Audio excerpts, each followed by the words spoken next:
С обзора на втора лига. Миньор Перник допусна четвърта поредна загуба в първенството, след като отстъпи на Локомотив Горна Оряховица. Явно и в Перник има проблеми. Днес също перничани допуснаха поражение от Черно море в турнира за купата, но ясно е, че голямата цел е достойно представяне в втора лига. Феновете също искат нещо повече, но състава на Ангел Червенков поне към този момент не може да реализира потенциала си, какъвто видяхме между другото в едно полувреме срещу Фратрия. Мач, който бе излъчен на живо в ефира на Диема Спорт. Така че ето как Локомотив Горна Оряховица отново даде повод на феновете да празнуват с отбора след края на матча и видяха традиционното влакче след края на двубоя.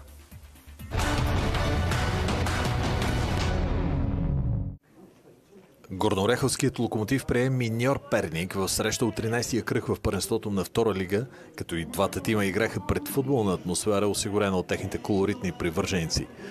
Железничарите започнаха силно първото полувреме. Още в началото Роймар проби опасно отдясно, но прострелното му подаване не намери човек в малкото наказателно поле. Отново Роймар беше главно действащо лице в 10-та минута, но стреля в тяло на защитник на гостите, а рикоширалата топка излезе в корнер. След изпълнението му Михаил Минков надскочи всички и би с глава, но над вратата. В 15-та минута Иван Аврамов центрира зад отбраната на гостите от свободен удар и непокритият Джулиан Иванов вкара за 1-0. Последваха два пропуска на Георги Колев и на Педро Майнис, а перничани отвърнаха след тази акция вляво. Центриране и удар на Преслав Йорданов, но не точно.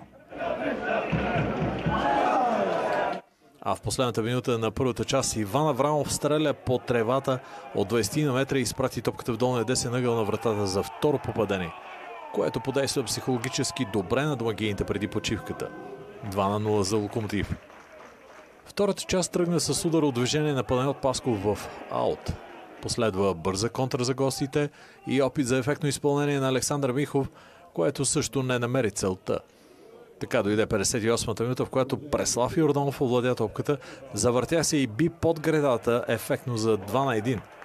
След това попадение матчът се изостри и домакините приеха играта на контратака. При една такава Роймар направи пропуск в 71-та минута, останал очи в очи с вратаря на перничани, но буквално след секунди бе изведен отново от Георги Колев с диагонален пас и този път не сбърка, копвайки топката над Иван Гошев за 3-1. В оставащите 20 минути темпото спадна, гостите от Миньор записаха още две ситуации от статични положения, но безопасно за горнооряховчани, които взеха трите точки от коравите чукове от Перник. 3-1 краен резултат.